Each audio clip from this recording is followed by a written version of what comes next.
سردار شام سنگھ اٹاری 1785 میں پیدا ہوا۔ ان کا تعلق جاٹوں کے سدھو قبیلے سے تھا۔ سردار شام سنگھ اٹاری نہال سنگھ اٹاری کا بیٹا تھا۔ اپنی جنگی صلاحیتوں اور مہاراجہ رنجیت سنگھ سے اپنی ذاتی وفاداری کے لیے جانا جاتا تھا۔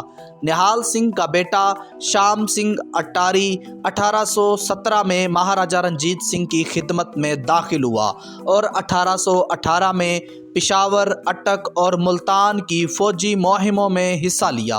اس نے 1819 میں کشمیر میں بھی جنگ لڑی۔ بریلی کے سید احمد کے خلاف سکھ افواج کی لیڈرشپ کی، جنہوں نے 1826 سے 31 کے دوران سندھ کے پار کے علاقے میں سکھوں کے خلاف ایک مسلسل جنگ جاری رکھی۔ سید احمد 6 مئی 1831 کو اپنے چیف لیفٹیننٹ محمد اسماعیل کے ساتھ جنگ ہار گیا اور اس جنگ میں مارا گیا۔ مہاراجہ رنجیت سنگھ کے دربار میں شام سنگھ اٹاری والا نے کئی بار چیف آف پروٹوکول کے طور پر کام کیا۔ اس حیثیت میں اس نے سر الیگزینڈر برنس کا استقبال کیا جب وہ جولائی 1831 میں انگلستان کے بادشاہ ولیم فورتھ سے گھوڑوں کے تحفے اور پنجاب کے مہاراجہ رنجیت سنگھ کے لیے ایک گاڑی لایا تھا۔ اس کے علاوہ اسے اکتوبر 1831 میں ہندوستان کے گورنر جنرل لارڈ ولیم اور مہاراجہ رنجیت سنگھ کے درمیان روپڑ میٹنگ میں پروٹوکول ڈیوٹی کے ساتھ ساتھ نومبر 1838 میں مہاراجہ رنجیت سنگھ اور لارڈ آکلینڈ کے درمیان فیروز پور میٹنگ میں بھی چارج کیا گیا۔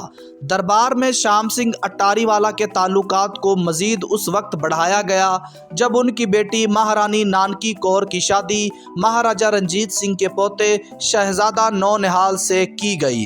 1844 کے جاڑے کے موسم میں شام سنگھ اٹاری نے راجہ گلاب سنگھ کے خلاف جموں میں ایک مہم کی لیڈرشپ کی۔ ان کی فوجوں نے لاہور دربار میں ڈوگرا تسلط کے خلاف بغاوت کی لیڈرشپ کی۔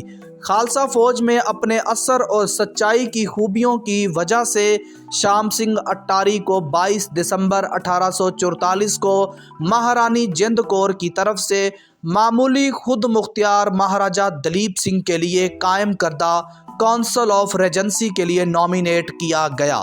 مارچ 1845 میں شام سنگھ اٹاری نے جموں کے گلاب سنگھ کے خلاف ایک اور مہم کی لیڈرشپ کی، جس نے ہیرا سنگھ کا 35 لاکھ روپے کا خزانہ لاہور حکومت کے حوالے کرنے سے انکار کر دیا، جسے وہ جسروٹا سے جموں لے گیا تھا۔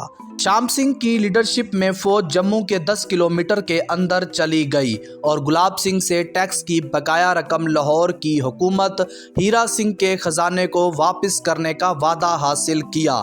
پہلی اینگلو سکھ جنگ شروع ہونے پر شام سنگھ اٹاری اپنے دوسرے بیٹے سردار کہن سنگھ اٹاری کی شادی کے لیے ککرالا میں تھا۔ یہ خبر سنتے ہی وہ واپس صوبہ پنجاب کی طرف آ گیا۔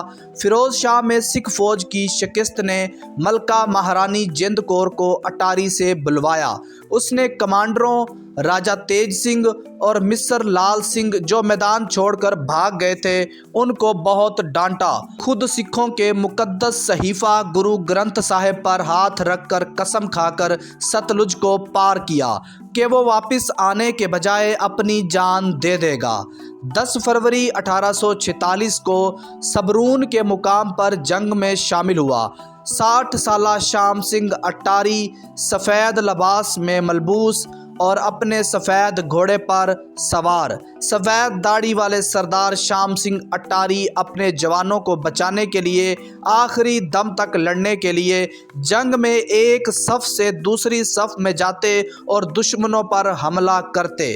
اس بار پھر جنگ کے دوران مصر تیج سنگھ ستلج کے پار بھاگ گیا۔ یہ دیکھ کے شام سنگھ اٹاری کو بہت زیادہ دکھ ہوا، مگر شام سنگھ اٹاری جنگ کے میدان میں آگے بڑھتا گیا۔ جنگ کا میدان ایک خطرناک شکل میں بدل چکا تھا۔ شام سنگھ کے ساتھی اسے چھوڑ کر بھاگ گئے، مگر شام سنگھ اٹاری گھوڑے کی پیٹھ پر بیٹھ کر دشمنوں سے لڑتا رہا۔ تھوڑی ہی دیر میں افغان فوج نے شام سنگھ اٹاری پر قابو پا لیا اور اسے بہت زیادہ زخمی کر دیا گیا، جس سے وہ زمین پر گر گیا اور سانسیں ختم ہو گئیں۔ شام کو جب لڑائی ختم ہوئی تو سکھ سپاہی لاش کو نکالنے کے لیے آگے بڑھے۔ 12 فروری 1846 کو شام سنگھ اٹاری کے گاؤں کے باہر اس کی ابھری ہوئی ایک سمادھی بنا دی گئی، جو ان کے خاندان کی سمادھیوں کے قریب اور خاندان کی بڑی مائی داسی کی سمادھ کے قریب بنائی گئی تھی۔ اس کی موت کے ساتھ ہی سکھ سلطنت بہت کمزور ہو گئی۔ آج بھی سکھ مذہب کے لوگ دنیا میں جہاں بھی آباد ہیں وہ شام سنگھ اٹاری کی بہت عزت اور احترام کرتے ہیں۔